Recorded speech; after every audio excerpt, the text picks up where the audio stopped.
The beauty of our trip is kind of, we grow closer and we kind of watch out for each other and look out for one another. And so getting to know each other and our names is a nice thing. If you remember, Pastor Bill has envelopes for you. If you do not have an envelope, let me know. We have extras up here. And then I have extra note cards on the table, and we have many more. And how Pastor Bill wants you to kind of label it. So today I would kind of maybe label it, it's day 5, and it's they call it the Jesus boat ride. It's on the Sea of Galilee, Bethsaida and Magdala. So you might want to label your cards and Guys, come on in. yeah, come on in. Grab, if you need some more chairs, grab some more, squeeze in. And yeah, so like Julie was saying, even you don't, if you want to make one just for day 5, that's great, but probably even better is to make one for like Magdala, and then make another one for Sea of Galilee, and maybe another one Bethsaida, because the concept here is what I want you to do with these cards, and I know some of you have watched the videos, which is wonderful, but I encourage you to make those cards and then have them by your, wherever you sit to watch TV, if you watch TV. You may not watch TV, that's good. Or wherever you hang out at home, so that you can just quiz yourself. Because the more front-loaded you can be, so when you get there, I mean, we'll have some stuff for you to read. In fact, pretty soon you're going to be getting a tour book and a big packet from Faith-Based Expeditions with, well, I won't go, I don't know if Julie, you're going to talk about that, but, so you'll get a big packet with a book about Israel with all the places. We're not going to see all of those, but it's like a reference book. And you'll get your power adapter and stuff for your luggage and lots of goodies that'll come to you soon, I think in the next week or 2 from Faith-Based Expeditions. So you'll have a book, but when you show up and you're there, you don't want to have to be looking up a book. So that's where I want you to make your own note cards, if you want, if that works for you. You don't have to do it. It's not a test. But that way when you get there, you can go, oh, I know why we're in Magdala. Oh, I know why I read this is the story where Jesus did this or whatnot. And so that's why I encourage you to look at, to do this. But again, it's totally optional. So yeah, okay. Sorry, a little expansion on it. No, that's fine. Yep. Welcome, Adam's family. Yay. You're going to be going with us to Israel. So we just did the greeting, and we'll get to know your names more. You're going to have lots of aunts and uncles on this trip. Or grandparents. Yeah. To spoil For you sure. and love you and watch over you. And same with you, Ruthie. You have lots of aunts and uncles here and grandparents. Yeah. But I'm just going to move it back to Pastor Bill now. He seems to be ready, and then at the end I'll go over who's a veteran and about transportation to the airport. Okay. And then, and how about passport? Do we need to talk about that at all, or is everybody? The passport? Yeah, as far as everybody getting their passports copied. I haven't worked on that yet because I thought I'd just wait and see if Russ. What we're talking about is last time Russ Goodman wanted everyone to scan their passport so he would have electronic copy in case you lost it or something happened. You wouldn't miss part of the tour to get so that we could get your passport or whatever needed to be done, so that you don't have to go to the embassy or whatever happens. But I want to double check with them about that. And I need to be trained on the new machine over here. But what we did here is that I just went over the machine in the office. We put your passport on and it just automatically emailed to Russ Goodman. I think I got a note saying that mine needed updated, so I wonder, did you get an email or anything from him about passport? You did. Okay, so I think he's contacting people. Well, because you're probably okay. He's got yours from the last trip. Okay. So if you need us, we can use the copier. Not today. We don't need to mess with it today, but maybe next week or whatever. We can use the copier. We can make a PDF file and send it for you if you don't have that ability. If you have that ability at home, you can just send it to him directly. I got that message when I was down in Arizona. We didn't have access to it, and I took a picture with my cell phone and sent it to him, and he said it was great. Okay, That's what so, we did also. so you can do that. Is- So, What pages do you need? All the pages? The or- one that has your picture and your number, that front one. with the Okay, that's all you barcode need? one. Yes.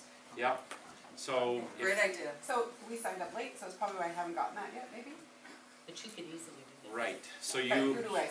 you send it to, you just send it to Russ directly, right? So, So his email Yeah. is the one that's on the cover? Yep, it okay. is, yeah. Okay, I'll do that. But if you need help from us, we can help you with If the that. picture works, that's. Yeah. I'll- Yeah. Okay, great. All right, well, I'll just jump into my thing then. Yes, thank you. I want to thank Julie for just doing all the details and administration for our trip. I'm so thankful for her. So let's talk about day 5. And I don't have them in order as far as what we're going to do, because remember, the tour guide looks at where we're at and what's available and when, and so we won't always do things in the exact order that they're listed. But so we're going to talk about Magdala, Sea of Galilee, and Bethsaida. So Magdala is a very special place to me. This is a city that was discovered in 2009, and of course you're familiar, or you might be familiar with one of Jesus' disciples. Her name was Mary of Magdala, or Mary Magdalene, sometimes they're called. So we, for 2,000 years, did not know where this town was. So we're going to look at some Bible passages now with that, and then I've got some pictures to show you and whatnot. So let me just see here. So let me go to this, but then I forgot, I didn't get my Israel layout. Let me get my Israel layout. Isaiah, Israel trip presentation. There we go. And we'll start by looking at Luke 8. Let's see. Sorry. So Luke 8, 1 through 3. So, some women accompany Jesus is the little subtitle here. This is Luke 8, 1 through 3. Soon afterwards, Jesus went on through the cities and villages, proclaiming and bringing good news of the kingdom of God. Why this is important? We're going to show you, you're going to get to see a first century synagogue that's been unearthed. And a synagogue was the church of the Jewish people. So, that was unearthed in 2009, and which you're going to be right there. And we don't hear in the Gospels that Jesus went to Magdala and preached, but we do hear that he went to all the cities and villages. Well, Magdala was a hustling, bustling town, and so the odds of Jesus not going there are really minute. In other words, he was there. And so you're going to get to see a spot where he sat and taught. And in the Holy Land, a lot of stuff is way down underneath the, so you're not always, even on the Via Dolorosa, where you walk the path that Jesus walked to the cross, 2,000 years ago, that was way down there. But we'll go down, we'll go down and we'll be able to see some of the stonework of that actual street of Jesus' day. But anyway, this is a spot where, man, he was there. He sat right there. So, so we're going to tell you more about that. But now, I want you to know the 12 were with him. So, that's those 12 guys, right? Peter, James, and John were the core group of that. But as well as some women who had been cured of evil spirits and infirmities. What oftentimes people think they had, because we talk about the 12 disciples, but Jesus had all kinds of people following him. And the disciples were not just 12. There were more than just the 12. Those 12 were very special, but Jesus had more. And many of those were women. And perhaps a leader of those women is Mary, called Magdalene, from whom 7 demons had gone out. And Joanna, the wife of Herod's steward Susa. So this is someone in the royal court of Herod is following Jesus, or the wife of someone. And Susanna and many others who provided for them out of their resources. So this is where we hear about Mary Magdalene before the cross and resurrection. But we also hear, at the end of the Gospel of Mark, and then in the other Gospels, Mary Magdalene was the person that was at the cross. The stone is rolled against the entrance of the tomb, and Mary Magdalene and Mary, the mother of Joses, saw where he was laid. And then we start the Easter story in Mark 16:1. When the Sabbath was past, Mary Magdalene, Mary the mother of James, and Salome brought spices so that they might go and anoint him. So Mary Magdalene, in all of the Gospels, is the one that's there at Jesus' death, and she's the one that's there at the resurrection, which is really important to celebrate and hold up. And now, in 2009, just recently, we found her town, the town she's from. So, just real quick, the other passage you want to look at again is that wonderful story of Mary and Jesus in the garden. How many, some of you folks, you old-timey kind of folks that love the good old gospel, you've probably heard the song In the Garden. I walk through the garden. What most people don't know is that's supposed to be Mary. That's the story of Mary encountering Jesus in the garden after he's raised from the dead. Some people miss that. But that's what that's supposed to be telling the story of. So just remember this amazing story. Mary stood weeping outside the tomb, and as she wept, she stooped and looked into the tomb, and she saw two angels in white sitting where the body of Jesus had lain, one at the head and one at the feet. They said to her, "Woman, why are you weeping?"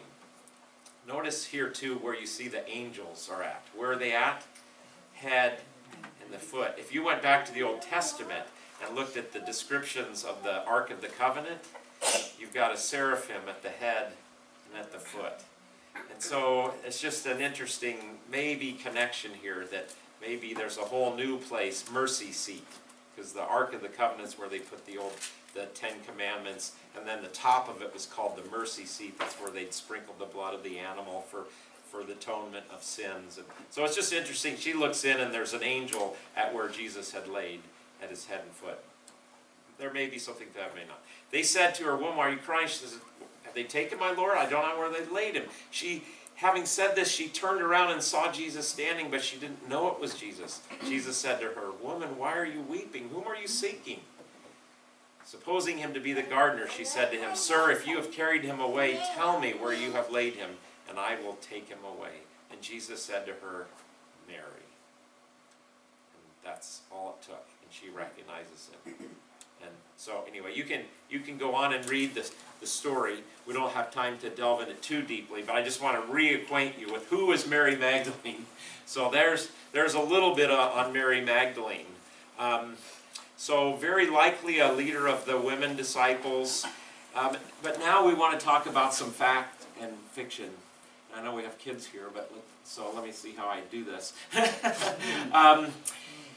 You may have just thought, well, Mary Magdalene was a woman of the night, a person, a sinner and prostitute, There's a tradition going back to Gregory the Great, and he was in what year was he? He was a pope. I want to say he's in the 400s AD. And he equates Mary Magdalene with the sinner, the woman that's mentioned in Luke 7, and the Mary in John 12. Now, Mary was a very common name. Very common. So there is no actual equation that was her issue before she met Jesus. It just says that 7 demons, bad spirits, were cast out of her. And because of that, she loved Jesus and followed him. But I think we have to, with a big grain of salt, think about this equation of these other women with Mary Magdalene.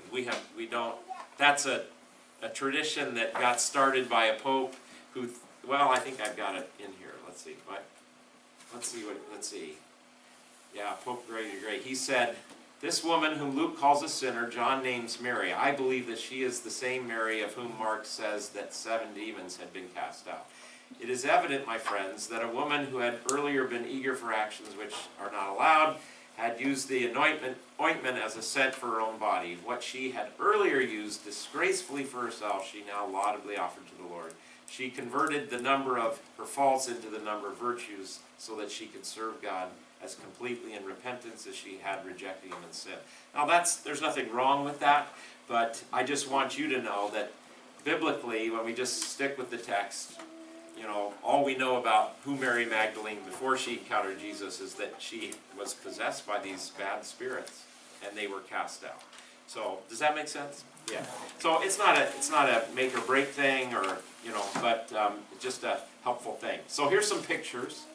This is a picture before they've covered it up. Now they have big tents over the top of it. But this square up here is the synagogue. And synagogues in Jesus' day, they had this bench seating where people would sit, and this was another level, and these were some of the columns. Now when they unearthed this city, this is there are two possible entrances, and so, now today, and this is a street coming in here. When the Romans destroyed Magdala, so this is the history on Magdala, in about, I think it's 68 AD, when the Romans are coming, so this is after Jesus. Jesus has been raised from the dead. The church has already started in the 50s, 40s, 50s. It's getting going.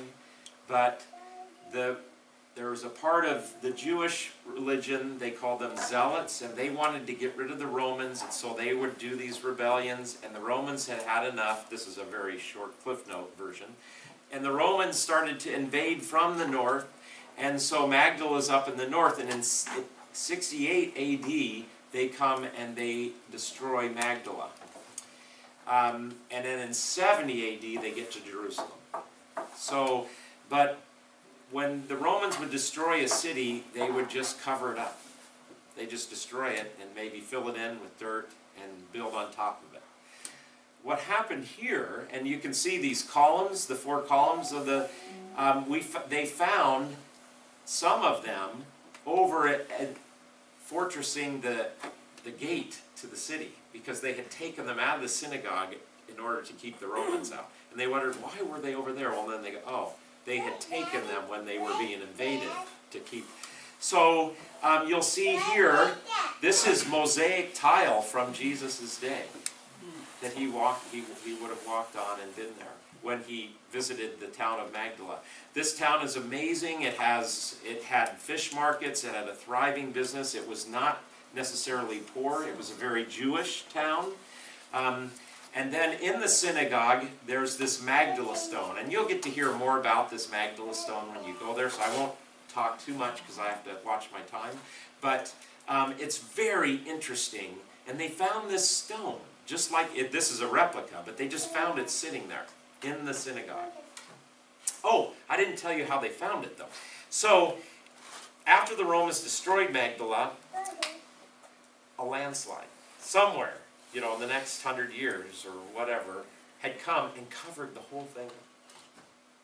So for 2,000 years it sat 2 feet underneath the ground. The Catholic Church is building a retreat center there. And when you build anywhere in the Holy Land, you got to do all these probing and all these things. And this was a little bit before. Now they have this almost like MRIs into the ground where the archaeologists use. But they were doing tests and they were almost done, getting ready to build. Clink! And of course the father who was in charge of the project was very disappointed because he wanted to get on with building this beautiful retreat center. Well, once they figured out what they found, they were not disappointed. And so that's how they came to unearth the town of Magdala. And so it's been there for 2,000 years. We knew it existed because we knew about Mary Magdalene. Now we know her hometown. So they found this they call it the Magdala stone because it was found there. It has some temple symbols on it. And so we'll listen to the curator when we go there about what the meaning of it is. You can look it up and read some more on it. but it's very likely, I think it was more like a lectern, that maybe they put the scrolls when they would read, because Jewish people would stand up and read, everybody would sit around, and then they would have one person stand up and read. They wouldn't always have the whole Bible, they'd have a scroll. We're told Jesus, and we talked about this last time, in Capernaum went and unrolled the scroll of Isaiah and found the place. And so you can maybe think about this being used. But the reason, it has some temple motifs on it, and a lot of people are feeling like it's pulling in the connection between the synagogue and the temple in Jerusalem, making a connection there. But anyway, we'll let you hear more about that. That's a close-up. You can see the menorah there on the side of the stone and whatnot. There's a picture of the mosaic tile. And then this is on the side. This is some of the beautiful painting that they had on the side, because it was all plastered. That's the thing, when you see a lot of these ruins and you just see stones, a lot of times they were plastered, and that's all gone now, so you just see the stones. Yes? How close can you get to all of this? Are you actually walking through? That's the cool thing, is you're going to stand right there. Yeah, you are. You get to stand right there. Magdala, because it's new, it's not on the circuit, kind of like the Church of the Holy Sepulchre and some of these other spots. It's busy, and I've actually, so the exciting thing is we've reserved like 3 hours here, because I want to show you the next part of where we go. Because I want us to spend some time here and really take our time. But you are right there, and you can see the fish markets, you can see the mikveh, the purity baths that they had. They've unearthed all of these. And that's the great thing about here, is like right up here in the, that's where they have the replica of the stone, but you get to sit here, and then you get to walk. If I go back, you walk. This is an older picture, but you get to walk right all around the outside here. They've got it all set up now to where you can walk. So you're really close to this side. So that's a pretty cool thing. Julie, you jump in here if I forget to say something. Bill, where is the original Magdala stone? It's I in haven't seen Jerusalem it. now. Will we actually see I it don't now? think we can see it, no. Yeah. It's, But the record. but we can ask that. Let's try and remind me, and let's see if we can ask our guide whether, because I think it's at the Book of the Scroll Museum, as they call it, where the Dead Sea Scrolls are housed. I think that's where it's at, but I don't know that for sure. So when I mentioned the Catholic Church had built a retreat center, well, it's still under construction, but they have this beautiful chapel, and it's all dedicated, which is, I don't know if they had originally decided to do this, but it's all dedicated to all the women disciples, since it's Magdala. And so they have these beautiful mosaic tiles of all the scenes of the women disciples, and down below is this room. And this floor is a 1st century floor. And so we're going to go down there, and we're going to have a service of prayer and healing, laying on of hands, healing, just, nothing scary, don't worry, just a blessing kind of thing.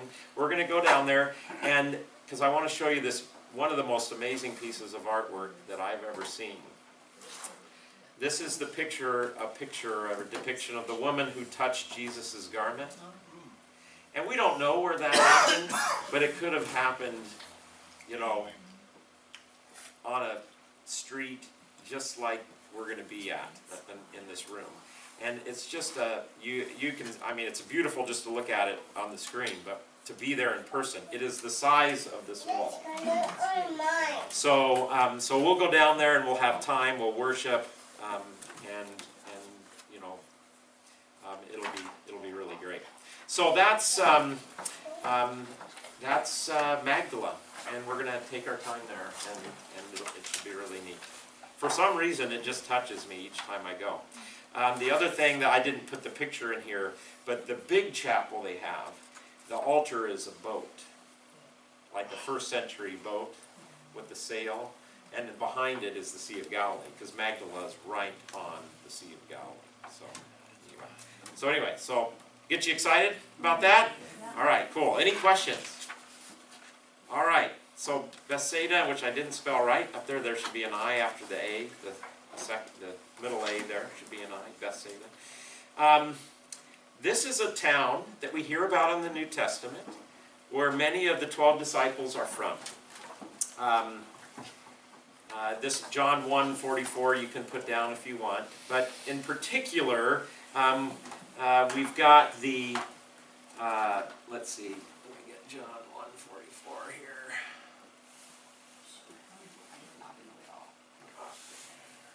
There we go.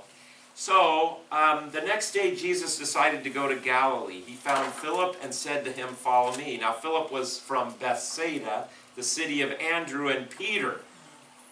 So, I think from other places, maybe even half the 12 were from Bethsaida.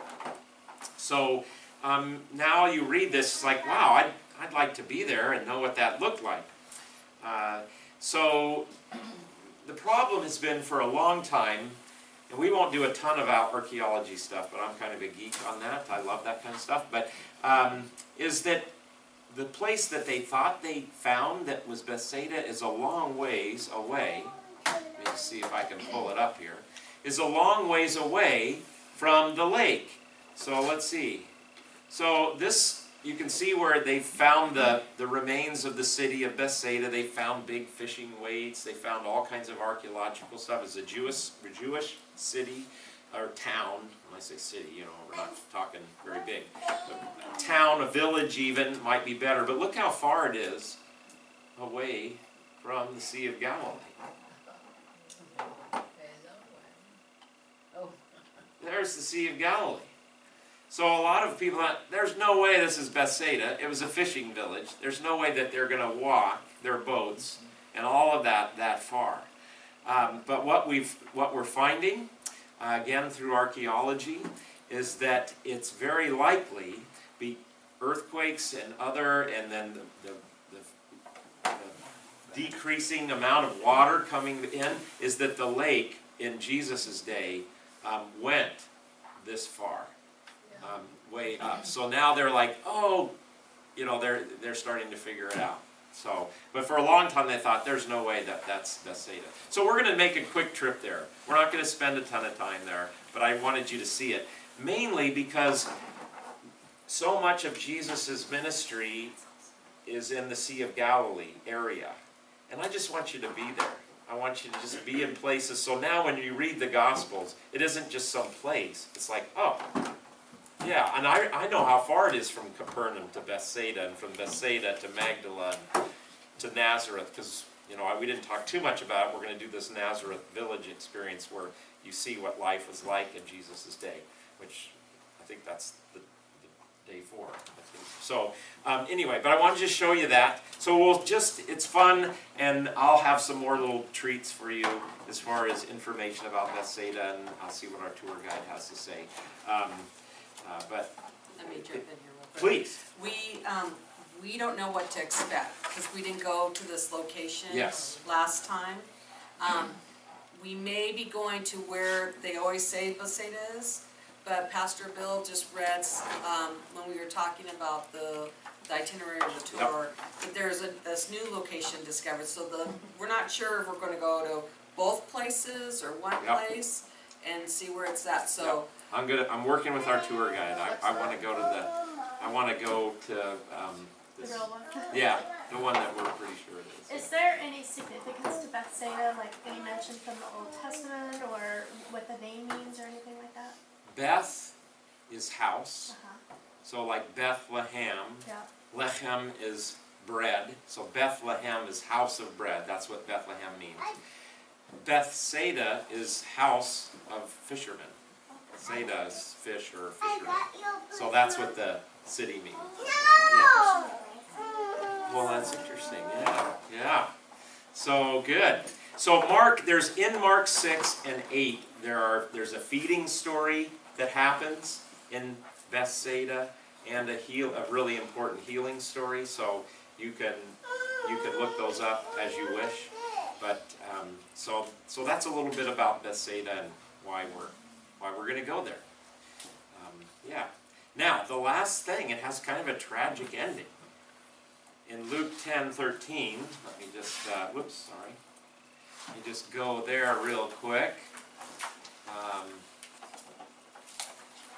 No, we're going to come back to Jesus walking on water here. Just go to Luke 10. What did I say? 13. Whoop, that's not Luke. So in Luke 10:13,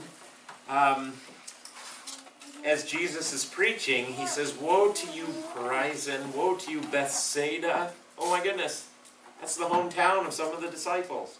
"For if the mighty works done in you had been done in Tyre and Sidon, they would have repented long ago, sitting in sackcloth and ashes." So sackcloth and ashes was a sign of repentance, of like saying yes to God. Yeah, I'm sorry. You know, that was the way they visually did that and symbolized that.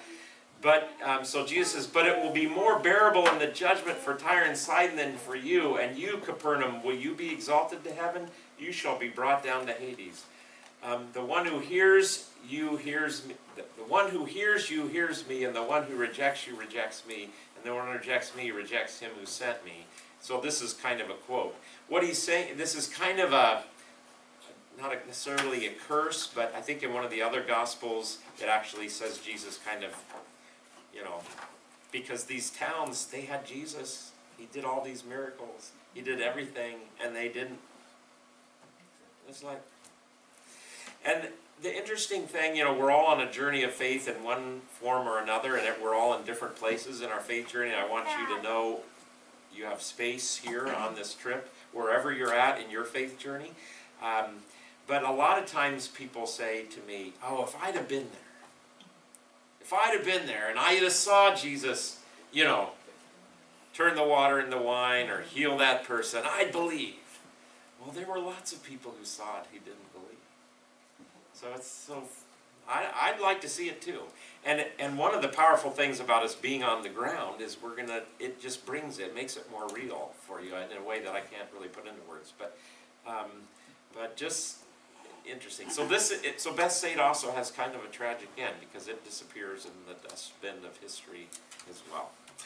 So, all right. That's a positive level. Okay, so that's the background on Bethsaida. Any questions on that? And then it'll be lunchtime. And I'm pretty sure it's on this day, or maybe the day, I think it is, where we're going to eat at St. Peter's Restaurant, right on the shore of the Sea of Galilee. Sea of Galilee is a thriving lake to this day, has like some 40 different kinds of fish in it. And we will get to have a nice tilapia fish. Pretty much the same fish, I guess, that, you know, it's been around for thousands of years. If you don't like fish, they have other options, but this will be a wonderful Mediterranean lunch with hummus and lots of fresh vegetables and lamb, and you get fish. What's your option? I can't remember. But if you like fish, if you want a head or not. oh yeah, well, yeah, they do serve it with the, you know, the head on. But it's delicious. If you like fish, if you don't like fish, you can get something else. Don't worry, they have an option. It is a very big fish, though, and I didn't have it because I knew I couldn't eat it. Yeah. Oh. It's not, but it's not as, you know, it looks big, but it's not that much. But it's lightly battered and it's just very good. It's what this place is known for. Yeah, This yeah, restaurant. St. Peter's Restaurant, you know. And so anyway, it's a great lunch. They do a great job. I've been there twice, and it's kind of a tradition. You go there, and they'll feed our whole group and stuff. So I think Julie's mentioned this, but some of the folks that haven't been here yet, all but one lunch will have to. It's just set prayer, and the great thing is we just show up and they serve us, and it's really great. And everywhere we've gone, it was very good. So, all right, so there you go. How we doing? Questions? I'm just terribly amused at St. Peter's Restaurant. Oh yeah, yeah. I mean, Peter founded it himself. And there's Pepsi. There's Pepsi and stuff to drink and all kinds of stuff. Oh, all kinds of salads and you know, it's just you will not go hungry on this trip. All right. So now let's finish up today. What do you think we need to be for our details? 5 minutes? Yeah, I just need 5. Yeah, 5 minutes. Okay, good. So let's talk about the Sea of Galilee. Up here, do we have Mount Arbel in there? this time? I think the day before, I I can't think remember. we're leaving. Or we're gonna go there when we leave, I It's think. the day that we leave, Leave, Sea of Galilee. yeah, so is it the next day that we go to Mount Arbel? You can look at it. So let me just show you some geography. Yeah. This, Day Thi- okay, day 6. So this is a picture of when we were on the Sea of Galilee. And this is Mount Arbel. Can you see that right there? Okay. We're going to walk up to this spot so we have this beautiful view of where we've been. It's safe, but we'll use judgment. It's not that hard of a walk, but it's a little bit of a walk. And it's kind of cool because you can look down and see all the places that you will have been. But right along here is the trade route where everything came in from the coast. So just know that. So Sea of Galilee, the significance, it's, just read the Gospels and you're going to the Sea of Galilee is all over the place. It's also called this, there's some other names for the Sea of Galilee. Tiberias is a town that's on there that's sometimes called that. Jesus took tons of boat trips. He called fishermen. And one of the things we're going to do in addition to go out on a boat trip on the Sea of Galilee, we're going to visit a museum that's also a really good spot to get souvenirs. And you'll be told, okay, this is a good spot to get them. They're authentic, or they're not something from China or something or whatever. So and this is one spot that sometimes people buy souvenirs and stuff. But there's a museum there, and I'll show you. You're gonna actually get to see a boat of the 1st century that was uncovered not too long ago. So a couple of the really powerful stories. One of my favorite stories. It's in Luke, but it's in other Gospels. Jesus says we're going to go across the lake. So the cool thing from now on, when you hear that, you're going to know what that looks like. It's not a little trip.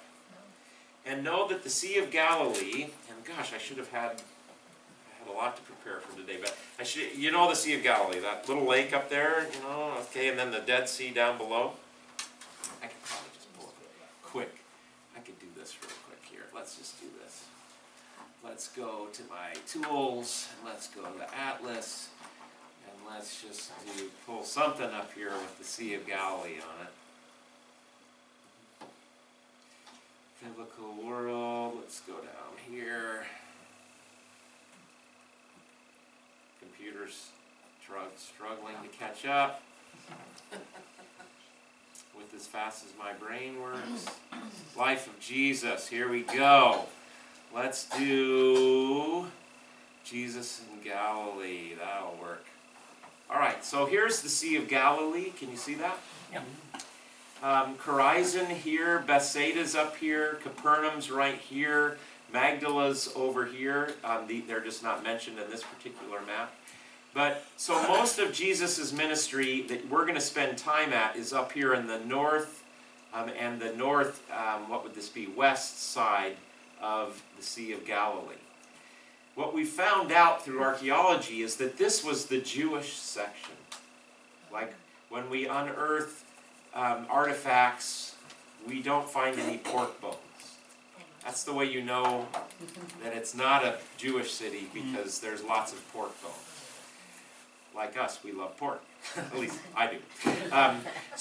But cities that were Jewish, they didn't have any pork bones. And so this is where Jesus is. Okay? And this is where he does ministry. When he says, let's go across the lake, where's he saying he wants to go? He wants to go down here. Where's that? That's the Gentile. That's the bad part. That's where there's evil spirits and demons and bad things. Why do you want us to go across the lake, Jesus? Jesus says, let's go across the lake. And what happens? A storm comes up. He's sleeping. I don't know, your kids, you remember this story? And he's sleeping, and the waves start to come in, and they think they're going to die, and they think, Jesus, wake up! And he says, oh, you guys have little faith. And he stands up and he says, peace, be still.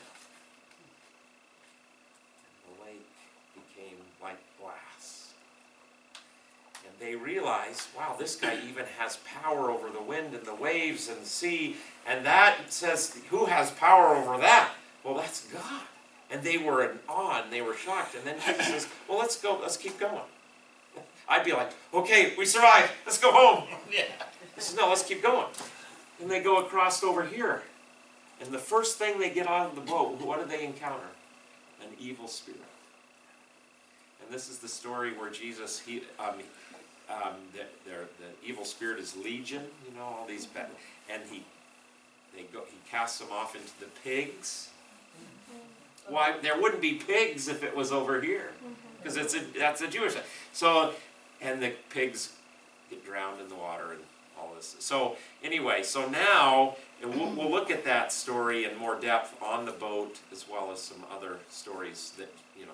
What's the other famous one? Any of you guys remember the famous story with When Peter walks on Peter, water. right? They're out in the boat, and Jesus is not in the boat, but he comes to them. Maybe that's the one we'll read, especially if it's a windy day or something.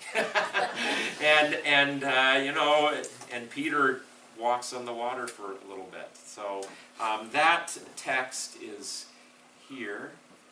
In Mark 6:45, if you want to write that on your card or something, with Sea of Galilee. Mark 6:45.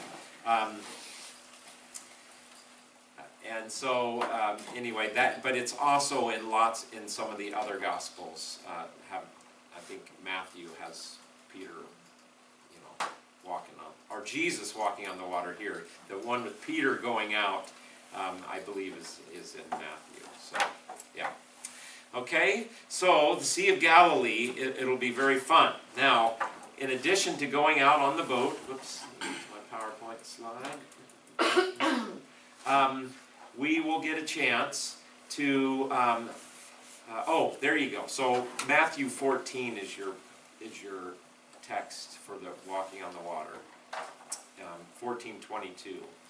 He has Peter come out. So we'll read some of those, but all kinds of stuff that Jesus is getting in and out of. Here's another thing to think about, or write on your card. If you, in the first century, they didn't have microphones, did they? So if you want people to hear you, and there's a wind blowing, where do you want them? You want them downwind, right? Because the sound, it helps the sound. Well, the wind usually blows off the lake, and so when we're up in the day before, when we're in the Mount of Beatitudes, and Jesus often would preach on the lake or get out in a boat and preach. Why? Well, the wind's going, people gather on the shore and they can hear. So that's just another thing for you to think about when we're there. So this is actually a picture from Mount Arbel down onto the Sea of Galilee. I can show you pictures of the Sea of Galilee. It is the lowest natural lake in the world. So it is part of this, who loves geology here? What's the name? There's the name of the rift. It's a seismic, you know, plate thing, and so the Dead Sea and the Sea of Galilee is a part of that. But it's like 800 feet or something below sea level, so it's the lowest natural lake. And there's just something about it. I mean, the first time I saw it, I was like, I've seen pictures of this all the time, and this is just amazing. This lake it's wild. So this is kind of the kind of boat that we go out in.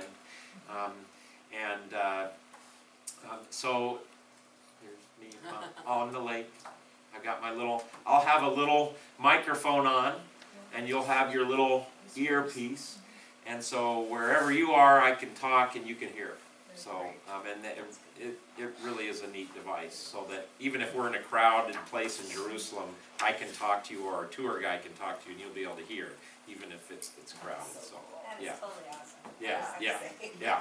So this is the boat. They call it the Jesus boat. And you'll get to hear the entire story of how they found this boat and how they rescued it.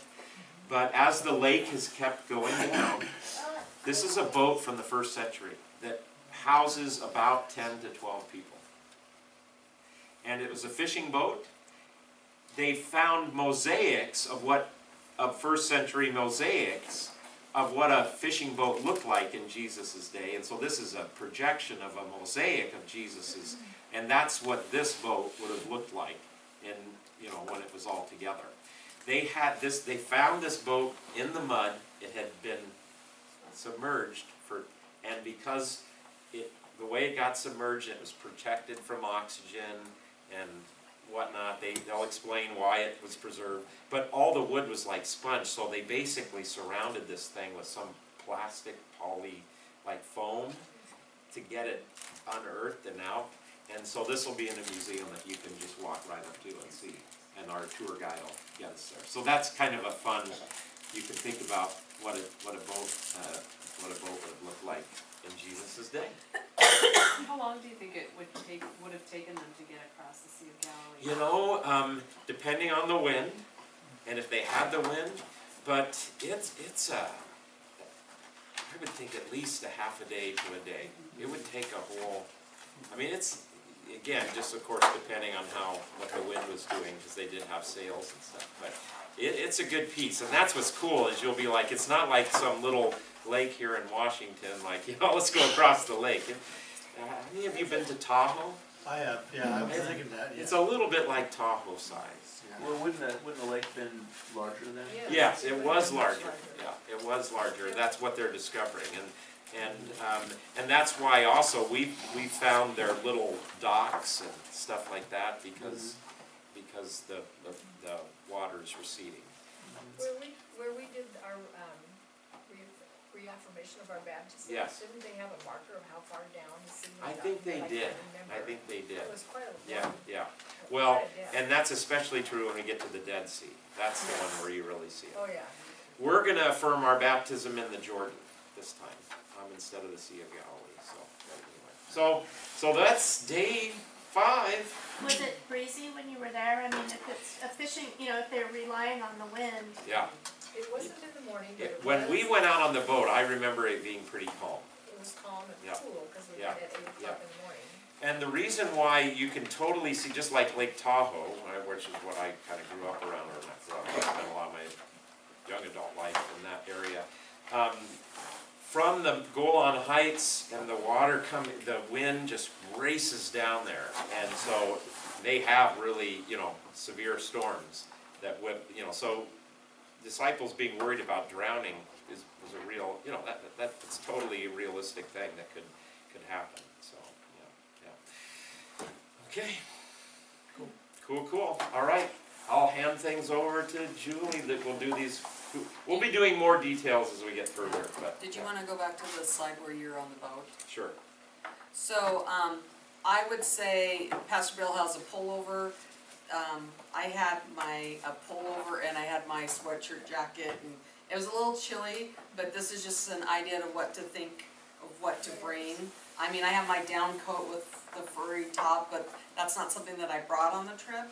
So just, I had a raincoat, and some people on the boat were wearing that as well for protection against the wind. Yep. So just kind of think about what works for you. Remember, the temperatures might be in the 60s and possibly 70s, could dip into the 50s. So layer up. This is We good. went at about 8 o'clock in the morning, didn't we? And it was Yeah, just- we went out in the morning, and that may, I'm not sure whether it'll be at the end of the day or beginning of the day. It was much less calm in the afternoon, we noticed, when we weren't on the boat. Yeah. Yeah. That's why I left out. So, I kind of, before we began, I went around and asked who was veterans, and I'll keep continuing to do that. But we weren't prepared for this, but on the Jesus boat, they asked, is anybody a veteran? Because they played the Israel's national song, anthem, and then they did ours, and we had 2 veterans that came up and raised the flag. So I'll go around and ask that, and we'll see who would like to do that if they do it on this same Jesus boat. I'm not sure it will be the same I way. think that's kind of a tradition they do, yeah. Pastor Bill was gone in December to visit family, and then when he came back, we met on the 13th, and the final deadline was the 14th. And we wanted to say, I know that I sent out December 1st as a deadline, and we appreciate everyone that paid on time or before that. And there are some changes that occurred and things that we had to talk behind the scenes. And I think we got it all figured out, but we want to say thank you to all of you for doing that. And gave us, some cushion of time Yep. to get some Bus. things figured Yeah, out, a lot of details, yep, so, taken care of, so thank you so much. yeah. Are there any more open spots that people are? Okay, so in fact, I was just asked that this morning because a new person has come and they were inquiring. So there are open spots, but the airline tickets have been released. So we have to talk with Russ right away because he has to work at the hotel and make sure there's rooms, which is a question mark. And then then the person usually has to do their own flight. Is this person, a male? No. I'm having a single room, so they can stay with me if they're a male. Okay, all right, well, let's talk about These that. are non-smoking, aren't they? Yes. Okay, Let's talk about that because I wanna talk about that. So it gets a little dicey about, Yeah, it's very hard at this, it's harder at this Yeah. point, but I wouldn't say it's a absolute not, but he releases the hotels and cause he reserves, extra, and then he has to release the tickets. and there's all these layers, like it's a different operator who handles our group flight. It's a different people that he coordinates in Israel. It's just all this network of people that are coordinating it. Cause Israel, tourism is very high right now. Yes. And there is new flights coming around the world that are doing direct flights into Tel Aviv. So Israel is up and coming with, there's lots of building going on right now with new hotels and motels and things like that. So there is a shortage Yeah. of motel rooms, and so that's why it's, Yeah, yeah. he has So- to release them. So let me just say, in my answer, it's a maybe, but it's something we can explore. But yeah, they used to give you a discount if you registered early. They don't do it anymore because they don't need to, because they're so popular, so, okay. Just, if you read my email about, it's everyone's responsibility in getting to the airport. And last time Pastor Bill went on the Kitsap Airporter, I took a group and we went on the ferry and light rail. Well, the ferry and light rail is really not an option. And so you have the Kitsap Airporter, and I gave you kind of a cost, and you meet at Seattle, Silverdale Beach Hotel. And I looked online and just saw what the cost is of driving a vehicle. And we had some people that did that last time, that drove a vehicle and just parked it and left it there. Or we had some people, I think Ed, you drove Melanie, didn't you? drove Peggy and I to the Silver Okay. Beach Hotel, we were there. I know Linda just talked about maybe getting a motel the night before, over at SeaTac. My parents are thinking about, we'll go with you, Julie, and we'll get a hotel. We'll send you away, and then we're gonna go play in Seattle, so I don't know, so I might do something different. We just wanna know, Pastor Bill and I, because we wanna make sure everybody arrives, and if we don't see anybody, we're calling you on your cell phone. That's something later on I'll be asking for, is your cell phone number. We'll give you our cell phone number, but we're a community now. Yeah. And we love and care for everybody, and so, we wanna make sure everybody's safe and watchful, and so those are the things why it's important for us to know how you're getting to the, airport. And even having said that, though, I also want to say, the great thing is we can team up, but it got really hard trying to coordinate that, so, feel free to talk to how are you doing it, and so we're gonna make sure everybody's got a plan. Yes, Beth? We are staying at the Marriott at the SeaTac Airport, and they have a good parking facility there, and it was like, I think it was $6.99 a day or something. It ended up being $115 with that extra night that we're staying. Oh, wow, that's So a it good was deal. Total? Total. Oh my gosh, a motel room and parking? No, No, the just the hotel parking. room is separate. Okay. We stay there on points. But since you stay there, the parking is, that's But there very are reasonable. other hotels that we've stayed at too, I'll try to find the name of it, but it's quite reasonable to have a room and parking. Yeah, Well, I'm thinking, because there, remember, Bremerton, there's actually two locations in yes, Bremerton. yeah, so you could go to the, What time do you recommend getting there? You need to be there at 5. you're talking about the airport? Yeah. You wanna set up your airporter, and those who are going on the airporter, will probably all be on one. You wanna be there 3 hours ahead of time. what. You just don't wanna have any, and that's why since the flight leaves at 8, you gotta be there. Cause you just don't want any trouble, especially with international stuff and, you know, so. And I took the airport, or I forget what, I went on an early I think we were on route at like 7 AM in the morning. Traffic kinda got up, and so I was starting to get a little nervous because it was cutting into, like, I was planning on getting there 2 hours before. I had only like an hour and a half. I got through TSA fine, but, we wanna allow extra time because we will board the train in the SeaTac airport that will take us to an outer hub to depart for international flights. So I was thinking about, cause it takes 2 hours, I think they said, from what I figured out, Here. it's like, I was gonna say, at an early morning flight like that, you're up all night just getting to the airport and waiting for your flight, and then it's, what, a 16-hour trip? I'm sorry, I need a few hours sleep. I need to get to Starbucks.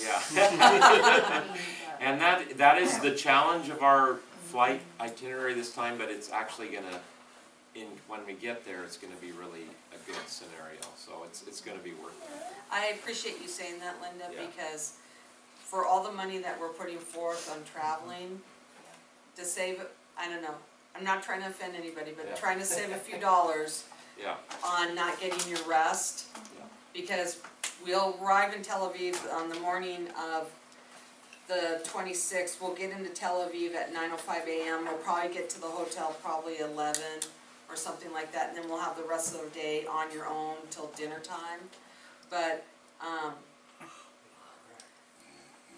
we hit the ground running the next morning. yeah. Already. So you don't have a ton of time to get acclimated, but it's a beautiful hotel, so.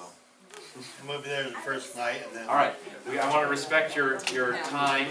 Anything else? Now, if you have questions for me, we'll stay back. Yes, The okay. Marriott at the top Please. is only $7 a In the night, morning. because that's cheaper Yes. than MasterCard. But isn't there something that we get to do that day? I think know there it's kind is. of I thought we were gonna get to go see like Roman Aqueduct. I think we do Caesarea Maritima, This is day 3. but isn't the, let's see. Day 1 is when you first leave, isn't it?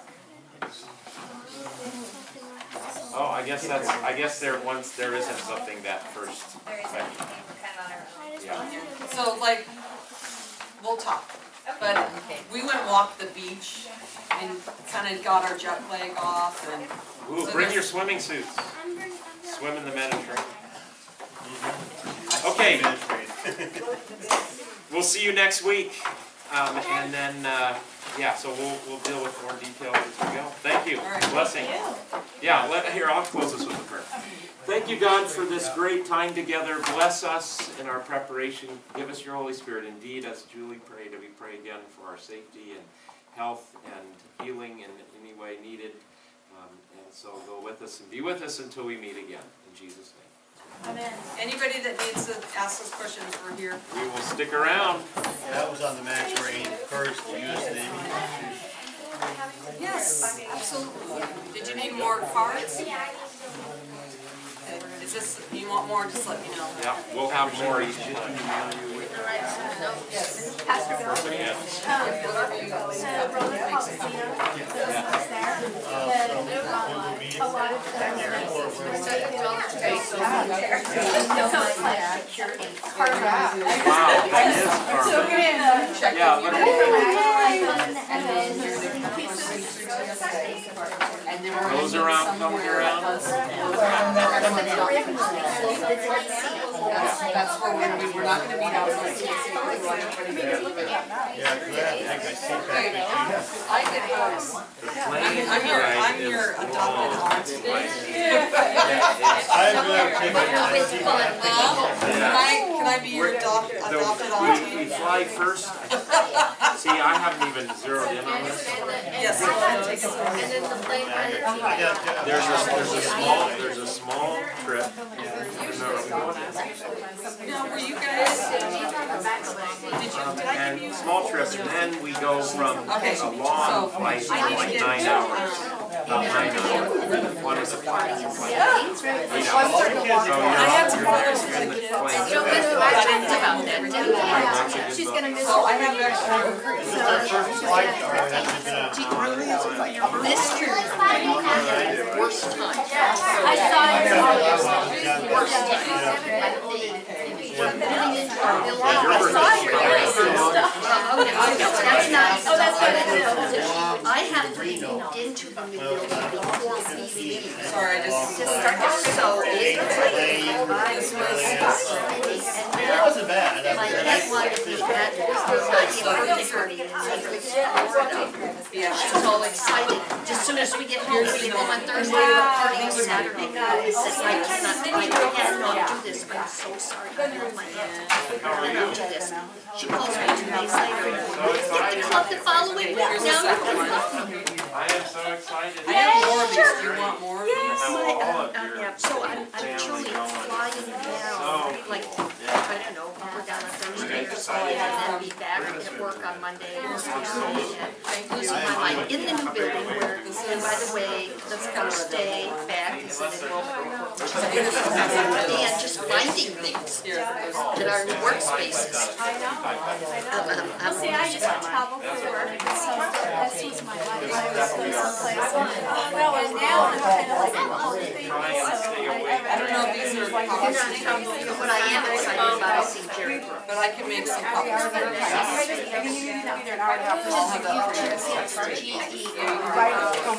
Just a he was a principal or superintendent or like, he puts on this does these videos in his car. yeah, where he's eating stuff, he's eating, lots of times he's eating, someone said, this isn't fat food. No, well, what is it? These are his school ones, where he's on the, he pretends he's on the phone with someone calling in. Calling in their kids, or someone who's calling a parent about a teacher. He's like, money at your door, because if you believe that, then you're gonna believe that. I was gonna talk to Kim. Yeah, You lose your mind. And if you work in a school and you get these ludicrous calls, yeah. you can really appreciate it. Yeah, Since I've already done the wine he tasting. does some diet ones and does, oh, this is delicious. I That's right, thought- yeah, he's got the all the time. And I was thinking of. My daughter I'm not a big wine drinker and I've already done it. Maybe the superintendent is Maybe full I'll of see money. you and I I don't asked think he is now. a while back. If we could hire this. Oh, yeah, yeah. Or like we could watch it. I'm a bad. While you guys have a date night. He must be making a fortune on this. Yeah. Well, I need to put more laughter in my life, that's And I don't want to and jump I'll out do it. swimming or anything. I'm glad you're going to. I asked Justin for something in fun, but he hasn't got back to me.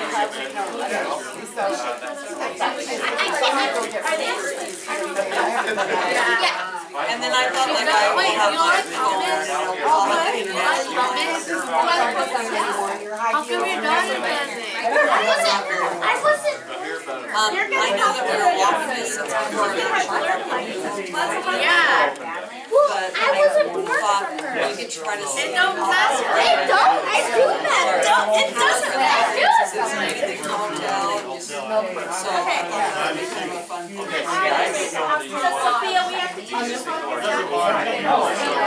Well, I was thinking like, Yeah. it would be fun to have one night. I mean, it would be with all the adults, but I don't think the wine tasting would be fun. I want to see if I.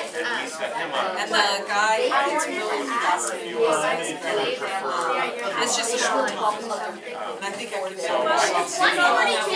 make me comfortable, because I know my nieces and their kids and stuff like that. My dad said They're very rigid on things, so I totally get it, because I would be the same way. You have to be your baby. And I was gonna ask him about Ruthie too. Oh, you're saying if a new person wants to go? Okay. I didn't know. Yeah, that's what I was, I wanted to know the.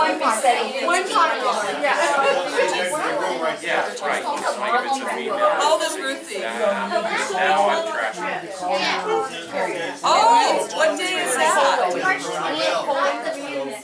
Okay. I guess right before that. Okay, so it's 19th. That's right. Yeah, so well, When's your birthday? Also, March 19th.